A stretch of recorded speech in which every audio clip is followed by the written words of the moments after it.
Object oriented concept inside, we learn about session number 2. We already completed for introduction to OOP language. Next 6.2, what is a object? जैसे object का मैंने introduction तो कर ही दिया था, but ये session के अंदर ऑब्जेक्ट के बारे में प्रॉपर वे में क्लैरिफाई करेंगे. और next introduction to class diagram, जैसे मैंने आपको इन्फॉर्म किया था सेशन नंबर 1 के अंदर ऑब्जेक्ट को प्रॉपर वे में मैनेज करने के लिए हम क्या यहाँ पे लर्न करेंगे, class diagram. Let us start for session number 2. तो सबसे फर्स्ट मैं आपको रिकॉल करवा देता हूँ जितनी भी प्रोग्रामिंग लैंग्वेज है, like C plus plus, C sharp, Java और पाइथन, ये सब लैंग्वेज हमारे लिए इंपॉर्टेंट क्यों है? उसका इंपॉर्टेंट मैंने आपको इन्फॉर्म किया था क्योंकि हमको जितने भी इलेक्ट्रिक डिवाइस है, गैजेट है, मशीन है, उसके साथ कोऑर्डिनेट करना है, बात करना है, हमारा ऑर्डर उसको देना है. कंपलसरी ये सब लैंग्वेज लर्न करनी पड़ेगी. बट मेरा अभी फोकस है जो मार्केट में पॉपुलर लैंग्वेज है, सी प्लस प्लस, सी हैशटैग मीन सी शार्प, जावा और पाइथन के ऊपर. और ये सेशन इसके लिए मैंने बनाया, इन फ्यूचर आपको ये सब लैंग्वेज लर्न करना है तो ये पॉइंट भी आपको कंटिन्यू स्टडी करना पड़ेगा. Let us start for next point. जितनी भी प्रोग्रामिंग लैंग्वेज है, तो 1916 से पहले कौन सी लैंग्वेज था? Procedure oriented programming language. उसके ऊपर किसके ऊपर वो मोस्टली फोकस करता था? फंक्शन के ऊपर फोकस करता था. और फोकस के अंदर क्या था? ओनली फॉर लोकल डेटा था. बट ऑब्जेक्ट ओरिएंटेड के अंदर क्या होता है? एक ऑब्जेक्ट है, ऑब्जेक्ट के इनसाइड डेटा भी है और फंक्शन भी है. ये दूसरा ऑब्जेक्ट है, उसके अंदर सेपरेट डेटा एंड फंक्शन है. और ये भी ऑब्जेक्ट है, उसके अंदर फंक्शन एंड डेटा है. और वो तीनों तीन एक दूसरे के साथ क्या होता है? कनेक्टेड है. क्लियर है यहाँ पे? बट यहाँ पे क्या प्रॉब्लम था? जैसे फंक्शन 1 को ये डेटा को यूज करना हो तो पॉसिबल नहीं था, बट फंक्शन 2 उसके साथ यूज है. मीन्स फंक्शन 1 यहाँ पे जाएगा, इसको यूज करेगा, वापस इसको कॉल कर सकता है. Means object oriented programming language के अंदर क्या था? ये जो पॉइंट है उसमें कंसेप्ट में नहीं है. उसका रीजन क्या था? उसका डिसएडवांटेज क्या था? वो मैंने सेशन 1 के अंदर क्लैरिफाई किया है. बट अभी हम ऑब्जेक्ट ओरिएंटेड के ऊपर ज्यादा फोकस करेंगे, ये हमारे लिए इंपॉर्टेंट है.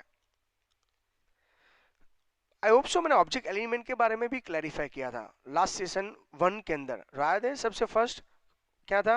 अनकैप्सुलेशन, abstraction, polymorphism and inheritance. Mind में सेट करना. मैं ग्राफ के थ्रू बेस में और लास्ट सेशन के अंदर मैंने ग्राफ ड्रॉ करने के लिए भी बोला था. प्लीज ये आपके माइंड में सेट रखना. Let us start for object means what. In the real world object means entity of which world is a compress. इसको हम दूसरी डेफिनेशन भी ऐसे भी बोल सकते हैं. Object means what? Small element, right? Like person है, वो भी ऑब्जेक्ट है भाई. कार है, वो भी ऑब्जेक्ट है. कॉफी, वो भी ऑब्जेक्ट है. तो तीनों में डिफरेंट क्या है? अभी मैं आपको यहाँ पे क्लैरिफाई करता हूँ. ऑब्जेक्ट है, लिविंग है, नॉन लिविंग भी हो सकता है. कई ऐसे ऑब्जेक्ट है जो टचेबल है और नॉन टचेबल है. ऑब्जेक्ट हो सकता है वर्बली भी हो, कंप्यूटराइज्ड भी हो. समझ में आ रहा है? एग्जाम्पल दूं, मैं एक सॉफ्टवेयर बनाना चाहता हूँ स्कूल को मैनेजमेंट करने का. तो उसके अंदर मेन ऑब्जेक्ट क्या होगा? Student, parent and teachers. उसके अलावा स्टूडेंट जब ऑब्जेक्ट है, पेरेंट भी ऑब्जेक्ट है और टीचर्स भी ऑब्जेक्ट है. पर उसको प्रॉपर वे में स्टूडेंट को मैनेज करने के लिए हम क्या यूज करते हैं? क्लासरूम होता है ना, हमारा क्लास होता है, जहाँ पे टीचर्स एंड स्टूडेंट दोनों जो पर्पस के लिए जाते हैं, जैसे कोई एक्स्ट्रा लैंग्वेज लर्न करने के लिए वहां पे मिलते हैं. ओके, वहां पे कोऑर्डिनेट होता है. बट अभी आप देख रहे हो जहाँ क्लासरूम है उसके अंदर कौन से ऑब्जेक्ट है? बेंच है, फैन है, व्हाइट बोर्ड है, स्पीकर है, माइक्रोफोन है, वेबकैम है, तो वो सब भी ऑब्जेक्ट है। उसके अंदर विंडो भी आ गया और आपका क्लासरूम का लेंथ विथ हाइट भी आ गया। समझ में आ रहा है? बट जब teachers and student living person है, but classroom, bench, table, desk, white board non living है, फिर भी वो ऑब्जेक्ट ही है। आई होप सो आपको समझ में आ रहा है। बट उसके अंदर कॉमन जो एट्रीब्यूट है, all object have unique identity, right? तो इसके बारे में भी क्लैरिफाई करें। यूनिक आइडेंटिटी 5 के अंदर क्या होता है? जैसे मैंने पर्सन है तो पर्सन का क्या होना चाहिए? नेम होना चाहिए। कार है तो कार का क्या होना चाहिए? नंबर प्लेट होना चाहिए। समझ में आ रहा है आपको? नेक्स्ट एग्जांपल देखिए। For example, every person have characteristics. क्या होना चाहिए? पर्सन का नेम होना चाहिए, सिटी होना चाहिए, जेंडर होना चाहिए, बर्थ डेट होना चाहिए और प्रोफेशन होना चाहिए। मेरा नाम भी आपको मालूम है, सिटी भी आपको मालूम है, जेंडर भी आपको मालूम है, बर्थ डेट भी मालूम होनी चाहिए। नहीं है तो बर्थ डेट तो होनी चाहिए ना। समझ में आ रहा है आपको? Yes, very good. तो ये हुआ उसका मेन न्यूज। तो ऑब्जेक्ट के अंदर एवरी ऑब्जेक्ट का क्या होना चाहिए? कैरेक्टरिस्टिक होना चाहिए। उसके बाद यहाँ पे टर्मिनोलॉजी के अंदर क्लैरिफाई, कैरेक्टरिस्टिक को क्या बोला जाता है? प्रॉपर्टी। प्रॉपर्टी को क्या बोला जाता है? एट्रीब्यूट। मीन्स 3 नेम्स है। फर्स्ट कैरेक्टरिस्टिक बोलिए, सेकंड प्रॉपर्टी बोलिए और थर्ड वन एट्रीब्यूट। प्लीज ये पॉइंट सब नोट डाउन करते जाना। जब वाइवा या एमसीक्यू के अंदर ये पूछे जाते हैं तब आपके लिए डिफिकल्ट और कई स्टूडेंट कंफ्यूज हो जाते हैं इसके अंदर। ऑब्जेक्ट का कैरेक्टरिस्टिक है, राइट? ऑब्जेक्ट का प्रॉपर्टी है और ऑब्जेक्ट का एट्रीब्यूट है। वो तीनों तीन क्या है? सेम है। क्यों? अभी एग्जाम के अंदर आपको या वाइवा के अंदर आपको पूछा पर्सन का नेम, सिटी, जेंडर, वो क्या है? A characteristic, B property, C attribute, D all of this. तो आपको आंसर मालूम होना चाहिए। समझ में आ रहा है मैं क्यों आपको ये सब पॉइंट आपको क्लैरिफाई करो और वो हाईलाइट क्यों कराऊं और रैंड फॉन्ट से क्यों हाईलाइट किया है? तो प्लीज ये सब पॉइंट नोट डाउन कर रखना विद ग्राफ के साथ। यूनिकली यहाँ पे जो पर्सन है उसके अंदर भी ऐसा, पर्सन के अंदर भी क्लैरिफिकेशन है, यूनिक कैरेक्टरिस्टिक होना चाहिए। तो कैसे वो हम क्लैरिफाई करते हैं? देखिए, ऑब्जेक्ट का हमने देखा भाई पर्सन है उसका नाम होना चाहिए, पर नेम के अंदर राम और हो सकता है श्याम। नेम डिफरेंट है, समझ में आ रहा है? पर नेम पर्सन है, राम भी पर्सन है और श्याम भी पर्सन है, पर दोनों का नेम तो है ना। तो नेम वो ऑब्जेक्ट का ही होना चाहिए। दोनों पर्सन है, बट दोनों पर्सन कैसे? डिफरेंट पर्सन है। राम डिफरेंट है और श्याम डिफरेंट है। क्लियर है इतना? Again, two person have same name, दोनों का नेम सेम हो सकता है। नेम राम एंड श्याम की बात नहीं कर रहा हूं, नेम होना चाहिए। They have different using other attribute. और कई टाइम क्या होता है, एग्जांपल नेम भी सेम है, चले दोनों का नाम राम राम है, तो उसका बर्थडे डिफरेंट हो सकता है, उसके एट्रीब्यूट हाइट विथ अलग हो सकती है, उसके फादर नेम डिफरेंट हो सकता है, सन नेम डिफरेंट हो सकता है। इसके लिए आपको डीबीएमएस का कंसेप्ट लिटिल बिट क्लियर होना चाहिए, तभी ये सब पॉइंट और भी दैट में आप प्रॉपर वे में स्टडी कर सकते हो। In this way, to identify the object we use the value of the this attributes. हम एट्रीब्यूट्स के बारे में भी क्लैरिफाई करेंगे। जब एट्रीब्यूट्स के अंदर जो वैल्यू होती है, वैल्यू को क्या बोला जाता है अनदर नेम में? स्टेट। अच्छी तरह माइंड में सेट करना। आइडेंटिफाई द ऑब्जेक्ट, ऑब्जेक्ट के वैल्यू, वैल्यू को क्या बोला जाता है? स्टेट। तो आगे वाले भी मैंने आपको क्लैरिफाई किया था, characteristic, then attribute and property. तो यहाँ पे वैल्यू को भी क्या बोला जाता है? स्टेट। प्लीज इसको भी नोट डाउन करिएगा। नेक्स्ट यहाँ पे आपको और भी इंफॉर्म करता हूँ, behaviour associated with the object. Behaviour किसके साथ जॉइंट है? ऑब्जेक्ट के साथ जॉइंट है। For example, person take the birth and get name, change the location. Okay, तो बिहेवियर किसके साथ जॉइंट है? ऑब्जेक्ट के साथ, राइट? पर्सन है वो एक खुद ऑब्जेक्ट है, पर पर्सन का बर्थ डेट होना चाहिए, उसका नेम होना चाहिए, और हो सकता है इन फ्यूचर उसका लोकेशन भी चेंज होगा, मीन्स एड्रेस चेंज हो सकता है। तो बिहेवियर है, उसको क्या बोला जाता है अनदर नेम में? मेथड। बी केयरफुल, आपने HTML के अंदर भी मेथड लर्न की होगी, गेट एंड पोस्ट जैसा कुछ लर्न किया होगा, पर यहाँ पे डिफरेंट है। आप HTML language as well as उसके साथ आपने लर्न किया होगा JS। लर्न किया है कभी? नहीं लर्न किया है? ओके चलो गुड। ये दोनों प्रोग्रामिंग लैंग्वेज का मेन पर्पस किसके लिए होता है? वेब पेज बनाने के लिए। बट हम यहाँ पे OOP लैंग्वेज कंसेप्ट लर्न कर रहे हैं, तो दोनों मिक्स ना हो जाए उसका ध्यान रखना, राइट? OOP के अंदर C++ एंड जावा और पाइथन जैसी लैंग्वेज लर्न करने वाला है।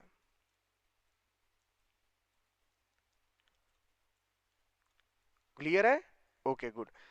Object oriented programming attribute that describe the object are also refer data field। Object के एट्रीब्यूट के इनसाइड जो भी है उसको डेटा फील्ड भी बोला जाता है।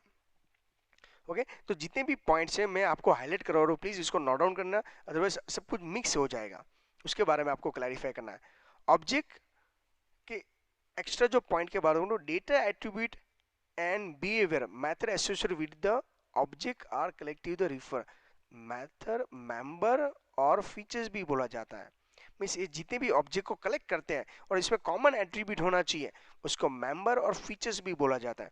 एग्जांपल दूंगा, जैसे स्टूडेंट ऑब्जेक्ट है, टीचर्स ऑब्जेक्ट है, पेरेंट्स ऑब्जेक्ट है, और उसको एक जगह पे हम मिलाते हैं, जैसे स्कूल का कैंपस है, हम सॉफ्टवेयर बनाते हैं अपन स्कूल के कैंपस के अंदर हमको एक जगह पे मिलाते हैं, क्योंकि तभी टीचर्स और स्टूडेंट एक दूसरे को मिल जाएंगे। जैसे स्टूडेंट ने कुछ मिसबिहेव किया तो पहले एक मैसेज किसको जाता है? पेरेंट्स को एज वेल एज स्टूडेंट को, दोनों को नोटिफिकेशन मिलती है। तो ये सब ये काम यहाँ पे करना है। जैसे आप ऑनलाइन टिकट बुक करवाते हो, राइट? तो ऑनलाइन आप शॉपिंग करते हो, तो ये सब कैसे पॉसिबल है?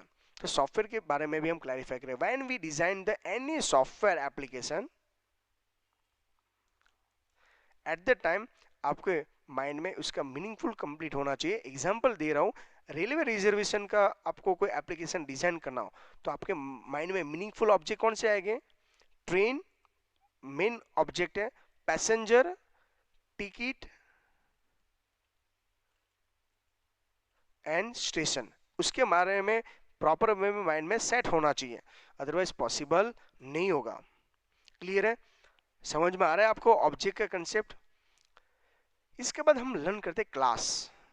Object oriented system use the concept of the class set the object that the abstractly equality different only in the value their attribute. अभी देखो क्लास के अंदर मेन पर्पस क्या होता है? जितने भी ऑब्जेक्ट डिफरेंट है तो उसके लिए कोई काम करनी है, पर उसके एट्रीब्यूट कॉमन होना चाहिए। नहीं समझ में आ रहा है? डोंट वरी, मैं आपको क्लैरिफाई करा दूं। ये थियरी इसके लिए आपको इन्फॉर्म करूं, आपको नोट डाउन करना होगा बस। मैं एक्सप्लेन करने की थोड़ी अलग मेथड करता हूं।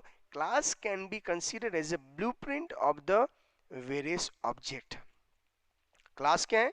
ब्लूप्रिंट है। जैसे अभी हमने एक एप्लीकेशन बनाने की बात की, कौन सा? रेलवे रिजर्वेशन का। तो इसमें ऑब्जेक्ट है ना, वो हमारे माइंड में लाए, भाई ट्रेन है, पैसेंजर है, स्टेशन है, राइट है, सीट नंबर है, वो सब क्या है? ऑब्जेक्ट है। तो हमने ब्लूप्रिंट उसका कलेक्ट किया। But class is a template for the multiple object with similar features. नहीं समझ में आया? समझाता हूं। जैसे एग्जांपल, साइंस वाले स्टूडेंट एक ही क्लास में होते हैं, कॉमर्स वाले एक ही क्लास के अंदर होते हैं, मींस मल्टीपल ऑब्जेक्ट हो सकता है क्लास के अंदर 65 स्टूडेंट बैठे हो, मल्टीपल ऑब्जेक्ट है, पर उसके कॉमन फीचर्स क्या है? सब कॉमर्स के स्टूडेंट हो गए, और साइंस के क्लास के अंदर साइंस के स्टूडेंट हो गए, कंप्यूटर साइंस के वाले कंप्यूटर साइंस वाले ही हो गए।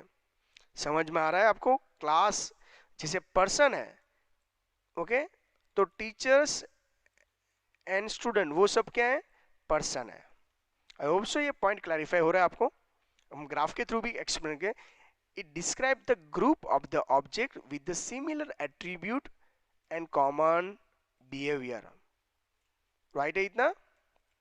ये माइंड में असर होना चाहिए। Object in the same class share as a common semantic purpose. Semantic purpose means what? वो सबका पर्पस क्या होना चाहिए?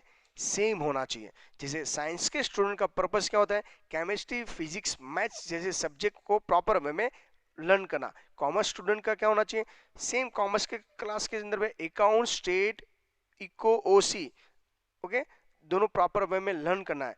दोनों में कॉमन क्या है, दोनों को कंप्लीट तो कंपलसरी स्टडी करना है, क्योंकि उसके बिना तो अभी चलेगा ही नहीं। इट इज अ कंपलसरी जैसा काम है। For example, class name person है, क्लास का नाम क्या है, पर्सन, और उसका डिस्क्राइब्स कॉमन जो एट्रीब्यूट है उसके बारे में क्लैरिफाई करेंगे, और उसका बिहेवियर क्या होता है, एग्जाम्पल के थ्रू हम क्लैरिफाई करेंगे तो समझ में आएगा। अब समझ रहे हो, यहाँ पे क्लास पर्सन है और उसके ऑब्जेक्ट के बारे में, जैसे पर्सन नाम का एक क्लास बना है, उसके एट्रीब्यूट क्या है, name, city, gender, birth date and professional.